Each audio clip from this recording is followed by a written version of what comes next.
Today I'm going to attempt to change the front sprocket. I'm changing the front sprocket from a factory 14 tooth to a 13 tooth. The first step we want to do is remove this plastic cover that goes right there, and it's just two 8mm bolts that you undo, and there's going to be some wires. These wires that get hooked, they get routed through this little hook here. Just be careful not to pull the cable, or pull this out with the cable. Just be very careful. Now we're going to WD-40 this real good, and then hopefully use impact and then get that thing off. And make sure it's in neutral too. Put your bike in neutral before you do it. Easy way to tell is just rotate it and see if it spins without clunking. If you have it in gear and you do this, you might fuck up something on the inside, so we don't want to do that. Should be pretty good. Let it sit for a second, and we'll come back with the impact. Okay, guys, for the front sprocket, you're going to need a 30mm socket. On the rear axle, you're going to need a 19mm on this side. These are 12mm on both sides. You're going to need 2 wrenches on that one. And for this one here, you're going to need a 22mm socket and handy impact. And to tighten everything, you're going to need a torque wrench like this. I got this one from Harbor Freight. And here's my new JT front sprocket. I got this from Amazon for $11. It's a 13 tooth for MT-03. WD-40 on everything that you're about to loosen. Just go ahead and WD everything that you're about to break loose.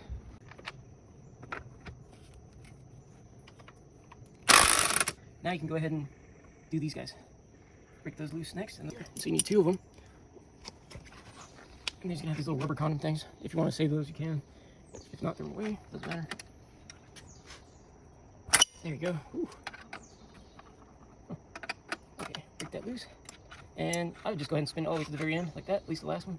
And this guy here, I'm just going to have to break it loose like that. Your adjuster is going to make sure that thing, when you go to tighten it, make sure it's in the swing arm. Now let's do the same thing on the other side. Again, pull off the little condom thing. And break this one loose. Like that. Okay. Now, let's do the front sprocket now. Okay, go ahead and get your 30mm front socket. And make sure you put it in reverse before you even attempt to do this. And you're only using the impact to remove them, never to install. Remember that. So make sure you're doing it the right way and send it.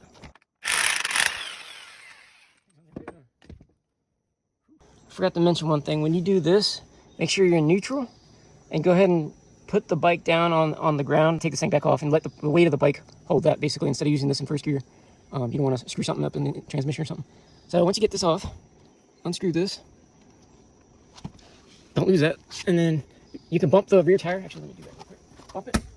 You can even kick it a little bit, just to break loose the, not break loose, but make sure the chain's loose like that. Now, when you do that, you can actually wiggle the front sprocket off like that. It's pretty simple. Watch your fingers. And don't lose that little washer. You're going to reuse that. Let's make sure that the new sprocket lines up. Alright guys, here's my new sprocket from JT Sprockets. And part number is JTF565.13SC 13. And basically, make sure you got the chain and the sprocket lined up. What I like to do also is have the letters and the print facing you. Okay, just get the sprocket lined up with the chain, and then make sure it slides onto that countershaft all the way down. You can press on it like that. It's all the way in, correctly installed. Now we're going to have to do the rear adjustment. Oh, and put this back on with the torque wrench. I'll have to find the specs and I'll let you know. Don't forget that metal washer too. I'm going to clean this before I install this because I don't know, I can't do that. It's disgusting. So, stuff like this, I like using LA's Awesome from the Dollar Tree. It's a degreaser. I just reuse a different bottle, so it's not actually fabric refresher. It's actually LA's Awesome. I just dumped it in here. You can get the refill containers for the same price, but more of it. So anyways, just spray the hell out of this and maybe get a nylon brush and clean it real good, or an old toothbrush. And set a rag so it doesn't make a damn mess everywhere. Shit. So now that you got that all cleaned up, go ahead and install your sprocket. Remember, with the numbers facing you. Just watch your fingers because that shit sucks. I've cut my finger with that before. Okay, make sure that thing's on there all the way. What you can do is use your same socket and kind of tap it lightly to make sure it's on there evenly. Just a couple love taps. So it's pretty flush there, it looks like. And go ahead and get your washer that you cleaned off. That one. And your nut. I'm going to use semi-permanent thread locker. I got this from Harbor Freight. It was the cheapest I can find, and it's basically the same stuff, so this will work. What you need to torque it to is 43.5 foot-pounds of torque. And for the rear axle is 42 foot-pounds of torque. So do this one at 43.5 foot-pounds of torque. Just do a big blob of it on the top and let it drip down the side. Go ahead and put the washer on and the nut. Like that. And like I said, it's going to be 43.5 foot-pounds of torque. Okay, so now we're at the rear of the bike.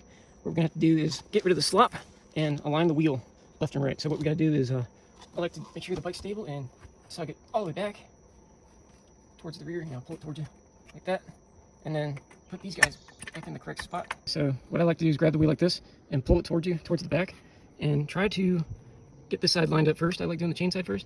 It looks like I'm at the third line in, and so what I did here is just hand thread it so where it makes contact on this side, and then leave this one loose because you have to adjust it and play with it later. But what you want to do is match it on this side also. So look for the third line on this side. I can get this camera thing adjusted here, and then so count the lines. I need the third one, so right around that area. Put this thing back in. Make sure it's even around all of them, all sides. Tighten it back up. So just kind of eyeball it like to the third line. We're gonna have to fine tune it later. Make some more adjustments. Okay, so now we got both sides at the third line. Just bump it up. Okay, this side's got to go in a little bit. So, right about there. Check your chain slack. That's pretty good. You don't want it too tight and you don't want it too loose. I think it's about an inch and a half of play is what you want. I could be wrong. Let me double check. Each chain sprocket setup and each bike's gonna be different, so don't go by mine. But for mine, I have 3 lines in and just on both sides. So then go ahead and lock the first washer down, or the first nut down. So get this one fully contacted on both sides, and then go with this guy and lock it down like that. Get both wrenches.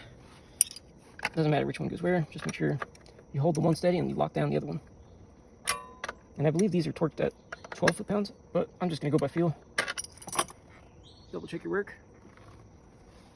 See, it moved a little bit, so we'll have to readjust it again. So now we're going to set our torque wrench to 42 foot-pounds. So open that all the way up, and then go to the 40 mark, and then 2. We're almost there. So there's 40 pounds, so we're going to go to 42 pounds. Right there. 42. So now we're going to lock it down. Make sure you hold the other side with a 19 millimeter, and this side's going to be a 22 millimeter socket. 42 foot-pounds of torque.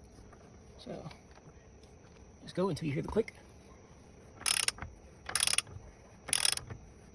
Then when we're done doing this, we're going to have to check both sides, make sure it's still lined up properly.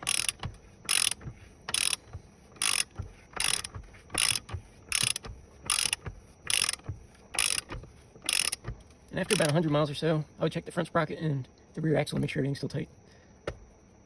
We're getting there.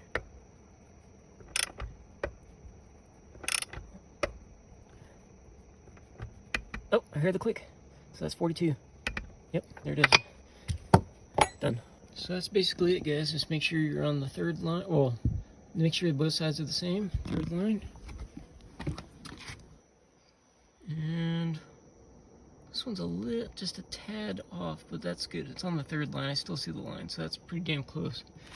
And make sure these are locked up. And those are locked. Good to go. Put the cover back on the front sprocket and you're set. You can go ride now. Hopefully that helps you guys.